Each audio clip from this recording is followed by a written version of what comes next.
balma alna kuma très urgent balma ala sago aw sago ko président Assimi Goïta ye décision kura dɔ ta ko malien fɛn fɛn ko ni ye dɔ fɔ Algérie ma dɔrɔn k'i bɛ taa kaso la malien u ka vidéo yɛrɛ bɛ ka commencer k'a fɔ aw ni an ka janga Ibousi kumakan na mɛn an bɛ tila ka décortiquer Mali ni Algérie ta kɛra mariage yɛrɛ de ye sisan nɔ aw ni an ka janga kumakan in na mɛn fɔlɔ donc depuis maintenant vidéo kɛlaw anw vidéo kɛlaw depuis maintenant fɔra ɲɛna ko ani Algérie ka situation ka a bɛ ka ɲɛ n'est-ce pas n'a fɔra ko ani Algérie ka situation bɛ ka ɲɛ o kɔrɔ ye di o kɛra ko kumakan jugu kana fɔ Algérie ma dɛ ni min filila k'i to émission na ka kumakan jugu fɔ n'u y'i wele an fɛ yen o b'i wele ka kagari da ye dɛ c'est comme ça hein n'a fɔra ko kɛlɛ banna n'a fɔra ko kɛlɛ banna ye dɛ mais n'a fɔra ko kɛlɛ banna n'a bɛɛ bɛ ka kɛlɛ kɛ n'i ka kɛlɛ nana yɛlɛ réseau sanfɛ fo i bɛ ka yɔrɔ bɛ kɛ mankan ye o laban o b'i wele dɛ n'u y'i wele o cɛ mun de bɛ yen cɛ a bɛɛ lajɛlen ye kuma in mɛn dɛ n'o bɔlen nɔ donc a bɛɛ lajɛlen ye kumakan in mɛn sisan Ibousi ko k'a fɔ vidéomani bɛɛ ɲɛna k'aw kana Algérie dɔgɔya bilen dɛ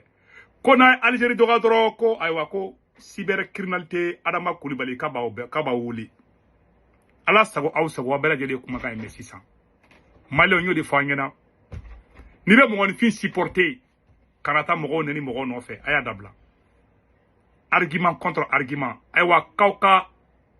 ji kɛ aw ka palan kɔnɔ sisan k'aw bɛɛ ka bali bila terre la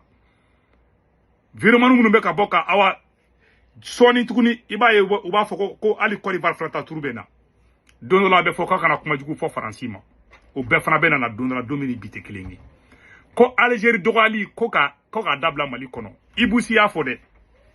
Ibousi bɔra ko wa ko Mali ni Algérie jara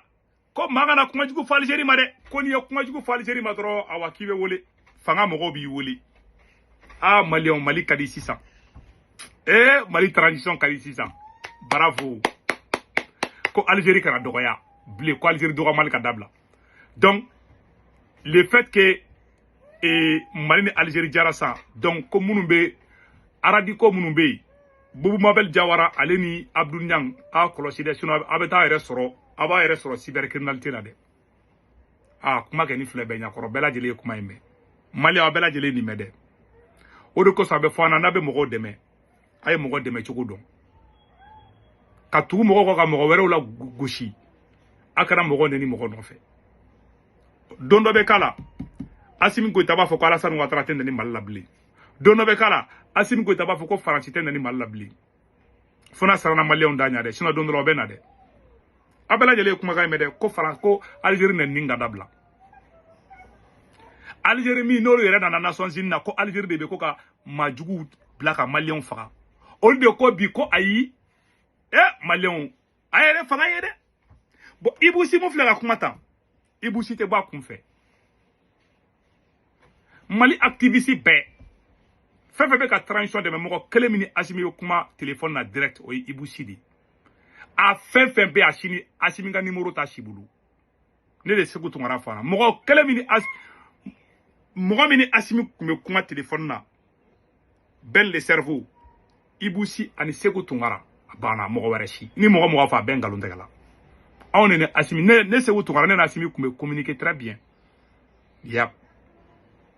hali don min na u ye gazi fiyan k'a don ne na Assimi kumana f'an ka kumakan yɛlɛla ɲɔgɔn sanfɛ mais n tɛna n da don o bɛɛ la olu ye top secret kumaw ye quoi donc k'a fɔ an ɲɛna fanga bɛ tan de n'i pan ni kotigi ma pan i na panko fila kɛ dɛ aw bɛɛ lajɛlen y'a ye sisan sa dɛ an ɲɛ bɛ fanga in kɛra yogoro fanga de bi ne b'a fɔ n ko ni fanga ye mɔgɔ bon n tɛ dɔwɛrɛ dɛ Assimi tɛ ka nin kɛ ko Algérie ni Mali ka bɛn dɛ a bɛ ka kɛ parce que a bɛ ka sara Algérie ɲɛ a ka fanga kana bi o dɔrɔn de don don dɔ bɛ k'a la i m'a ye Ivoiriyɛnw ka coach dɔ bɛ yen nɔ cɛ dɔ bɛ yen nɔ a ye tiɲɛniba de kɛ Côte d'Ivoire ka boli ka na Mali la Assimi Goïta ye o tigi rapatrier Mali justice ye Ivoiriyɛn dɔ bila ka taa di Alassane Ouattara ma k'a ka don kaso la mɔgɔ minnu bɛ Alassane Ouattara nɛni na Franck Liamsi i jɔyɔrɔ bɛ nin na dɛ don dɔ la ni m'i kɔlɔsi dɔrɔn Assimi b'i wele ka ci f'i ɲɛna k'i kana fɛn fɔ Alassane Ouattara ma bilen c'est comme ça ni le fɔra aw ɲɛna dɛ jɔn kun bɛ se ka imaginer Assimi Goïta kelen de a fɔ malien bɛɛ ɲɛna ko algériens de bɛ ka anw faga o Assimi kelen o ka porte parole n'o ye Ibousi ye Ibousi ko ka fɔ Mali vidéoman bɛɛ ɲɛna k'a kana kuma jugu fɔ Algérie ma bilen Algérie jalagira ko min na ko Algérie bɛ k'o kɛ o ko kelen bɛ ka kɛ Mali kɔnɔ hali bi o ma dabila mais ko ayi kan kana foyi fɔ Algérie ma kan kana foyi fɔ Algérie ma i ma Sadio Camara Maliens de Congo muɲu nunu de ni sɔrɔsiw de Maliens k'a fɔ Maliens ɲɛna k'an ka muɲu k'an bɛna an ka yɛrɛma hɔrɔnya bɛna d'an ma ko Faransi man ɲi Algérie man ɲi Côte d'Ivoire man ɲi k'an bɛ se ka k'an yɛrɛ ye ko mais k'an ka sɛgɛn kun o laban mɔgɔ dutigi dɔw ka baara perdira ko parce que ko Mali bɛna ka yɛrɛma hɔrɔnya sɔrɔ o ye i bolo don wo kɔnɔ i ma bɔ ni sogo ye i bolo joginen bɔra Maliens ta kɛr'o de saya ani mɔnɛ k'an nɛgɛn ka bɔmɔni kalama don an da ko ayi ko Mali bɛna k'a yɛrɛ ta ye koyi ko Mali ka souveraineté ko ayi bi olu de bɛ ka boli bi Algérie nɔfɛ bi olu de bɛ k'i ŋunuma bi ka taa Algérie bi ka taa yafa deli Algérie fɛ bi olu de ko mɔgɔ mana taa Algérie ko kɔrɔ k'a fɔ ko ye Mali jugu ye bi olu yɛrɛ bɛ ka taa zamɛ dun u bɛ ka taa Algériens ka zamɛ fulu kɔnɔ hali u tɛ maloya o m'o bɔ dɛ ko ayi ko kuma jugu yɛrɛ de kɛra fɔ Algérie ma ko ni mɔgɔ kuma jugu fɔ Algérie ma k'i bɛ taa kaso la u ka Ibousi de bɔra ka fɔ dɛ o kɔrɔ mɔgɔ ni Algérie nani bilen i bɛ taa kaso la Assimi ni Algérie Assimi ye cɛ kura sɔrɔ han yɔrɔ Assimi Goïta kɛlɛ i b'a fɔ ko muso mun tɛ to furu kelen na a b'a hakɛ to sisan a kun furu siri bɛ Maroc ma a y'a furu sa ka bɔ Maroc a taara furu siri Algérie ma passe-partout o bɛ musomaninw wele ko passe-partout Assimi bɛ ten de Massa Djibarou ni ye président dɔ d'an bolo ko tafan t'a la agenda t'a bolo a tɛ se ka jamana a bolo ko jamana jɔ ye science fiction de quoi sa ale bolo ko jamana jɔ ye mun ye ka vidéomanw sɔrɔ ka to ka mɔgɔw nɛni ale bolo ko jamana bɛ jɔ ni dabara de ka nkalontigɛlaw ta ka mɔgɔ kulokorola chauffer a bɛɛ nkalon aw de nana Nations Unies ka na plainte don Algérie contre la ko Algérie de bɛ ka majugu bila ka Maliens faga a ye Algérie nege bɔ Maliens bɛɛ la aw nana Nations Unies aw nana Algérie nɛni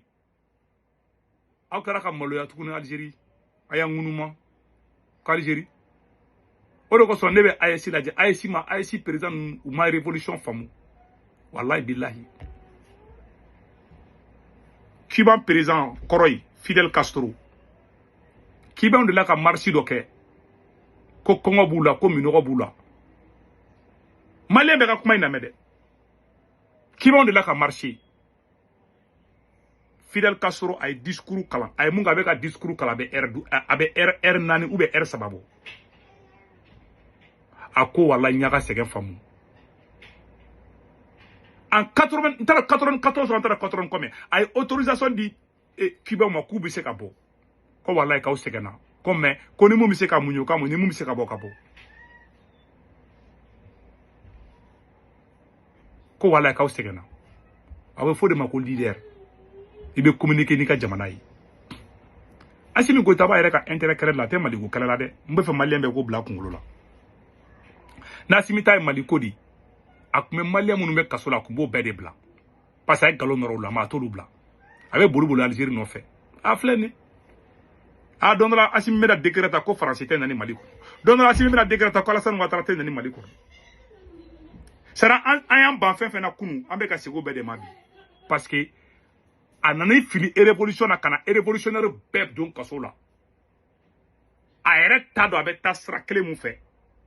politiciens tun bɛ siran fɛ a y'a laminɛ ka demi-tour kɛ san ni mɔgɔw ye ka segin a kɔ Ala ka hakili di Maliens ma